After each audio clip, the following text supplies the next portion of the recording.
કદડા કાયમી ગેલી સરવી આ સોમાં હું ગયો કોઈ સતા કદડા અટાણે ઉનાળો આવ્યો કોઈ સતા કદડા સુતવાના ગામના કદડા અમારા ઘરનું પાણી ખસડું બહાર નથી નીકળતું બરોબર અને આ ગામનું કદડું અમારે સુતવાનું ગેલી સરવી આમને સુતવાનું એટલે આવું કેટલાક દેવું હાલશે એમ આમાં રહેવું કેમ અમારે નાના નાના છોકરા અમારે કેવી રીતે રહેવું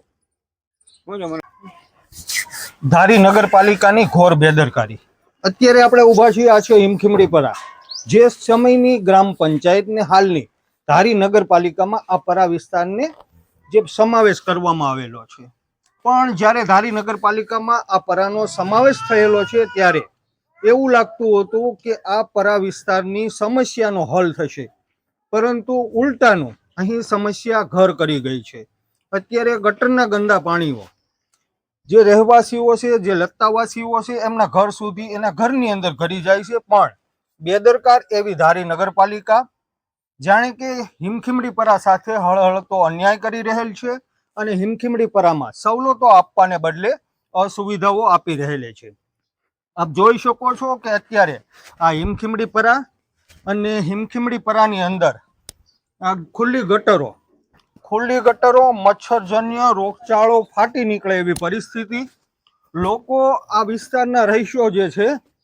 એ આ તમે જોઈ શકો છો કે આ મુખ્ય રોડ ઉપરથી કઈ રીતે પસાર થતા હશે, કઈ રીતે વાહનો પસાર થતા હશે, કઈ રીતે રાહદારીઓ પસાર થતા હશે। મચ્છરજન્ય રોગચાળો ફાટી નીકળેલો છે, ઘર ઘર સુધી દરેક શેરીઓની અંદર અત્યારે ખુલ્લી ગટરો છે। આ ખુલ્લી ગટરોનું નિવારણ લાવવામાં આવતું નથી, ઉલટાની અસુવિધા આપવામાં આવે છે, વાયદા અને વચન આપવામાં આવે છે। થોડા દિવસમાં જ્યારે ધારી નગરપાલિકાની ચૂંટણી છે ત્યારે અહીંના રહીશોની પાસે બે હાથ જોડીને રાજકીય આગેવાનો પણ આવશે મત લેવા માટે, પણ હા અહીંની અસુવિધા છે એના માટે કોઈ અવાજ ઉઠાવવા માટે તૈયાર નથી।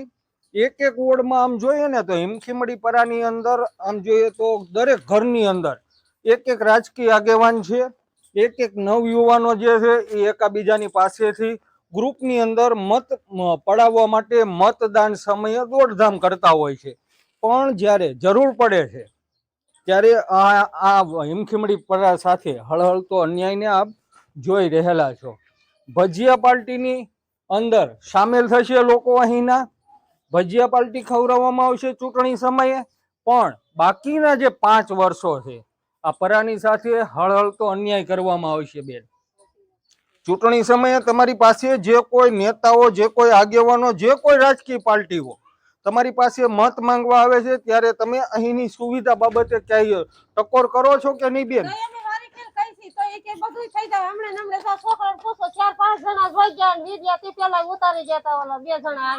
અત્યારે તમે કોઈને રજૂ ઓલા બેન હાલે આવો, કઈ રીતે તમે આવો છો એ ધારી નગરપાલિકા પણ જોવે છે, ઓલી કરો કેમેરામેન જોવો કે કઈ રીતે અહીંના રહીશો ચાલી રહેલા છે। આ તમે ધારી નગરપાલિકાની ઘોર બેદરકારીને નિહાળી રહેલા છો। આમાં હાથ પગ પણ ભાંગી શકે છે અને બીજા નંબરમાં કે લોકોના જે મકાન છે ને, મકાનને પણ આમ માડી તમારો જે મકાન છે એને હા એને પણ મોટું નુકસાન કરે છે, ભેજ પકડે છે મકાનમાં, અને સાથે જ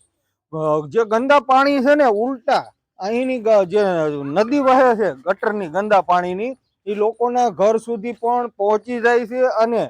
પાણીની અંદર પીવાના પાણીની અંદર પણ ભળી જાય છે આ ગટરના ગંદા પાણીઓ। જેથી કરીને આપણે ધારી નગરપાલિકાને નવા આવેલા ચીફ ઓફિસર, ધારીને આમ જોઈએ ને તો ઘણા સમયથી ચીફ ઓફિસર નહોતા, પણ હા અત્યારે જે ચીફ ઓફિસર નીમવામાં આવેલા છે આ ચીફ ઓફિસરનું ધ્યાન આપણે દોરીએ છીએ કે ધારી શહેરની અંદર આવેલું આ હિમખીમડીપરા વિસ્તાર અને હિમખીમડીપરા વિસ્તારની આ છે ખરી હકીકત કે જે 20મી સદીમાં જીવી રહેલા છે, 20મી સદીમાં જીવી રહેલા છે। તમે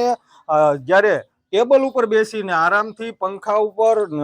કે પછી એસીની અંદર ઓફિસમાં કાગળ કાર્યવાહી કરો છો, પણ હા જમીન લેવલે ધારી નગરપાલિકા કોઈ પણ જાતની કામગીરી કરતી નથી। આ છે ખરી હકીકત અને આ છે ખરી વાસ્તવિકતા। આમ જોઈએ ને તો લાંબા સમયથી જ્યારે ધારી નગરપાલિકામાં હિમખીમડીપરાને જ્યારે ભેળવી દેવામાં આવ્યું છે અને ધારી નગરપાલિકાને આમ તો એક ટેવ પડી ગઈ છે કે જ્યાં સુધી આપણે વિડીયો ન બનાવીએ, જ્યાં સુધી સમાચાર પ્રસિદ્ધ ન થાય, ત્યાં સુધી કામગીરી કરવાની જે આદત પડી ગઈ છે, જે ટેવ પડી ગઈ છે, આજે આપણે વિડીયોના માધ્યમથી ટકોર કરીએ છીએ ધારી નગરપાલિકાના દરેક જવાબદાર સફાઈ કર્મચારીઓ, દરેક હોદ્દેદારો, ધારીના ચીફ ઓફિસર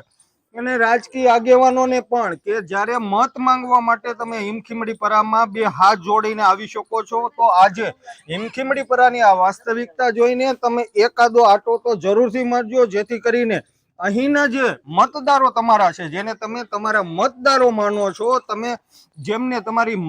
વોટ બેંક માનો છો, આ વોટ બેંકને આજે તમારી જરૂર છે. ખરા અર્થમાં 2 મહિના પછી આવી રહેલી સ્થાનિક સ્વરાજ્યની ચૂંટણીમાં તો તમે મત લેવા આવવાના જ છો, પરંતુ આજે અહીંના સ્થાનિક લત્તાવાચીઓ ઈચ્છી રહેલા છે કે તમે એક આટો મારો હિમખીમડીપરાની અંદર. અને આજે જો સ્કૂલેથી જઈને બાળકો આવી રહેલા છે, છોકરીઓ તમે સ્કૂલેથી આવ્યો છો, સ્કૂલે જાવ છો, એટલે તમારે રોજ આમાંથી ને જ હાલવાનું, રોજ આવી જ રીતના હાલવાનું છો. પડો ક્યારેક પડી ગયા છો, હાથ પગ ભાંગે, એવું પણ થતું હોય છે ને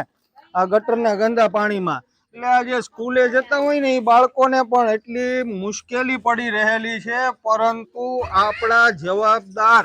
રાજકીય નેતાઓ અને ધારી નગરપાલિકાના ચીફ ઓફિસર, જવાબદાર કર્મચારીઓ એકવાર ધારીના હિમખીમડીપરામાં આટો મારવા જરૂરથી આવજો.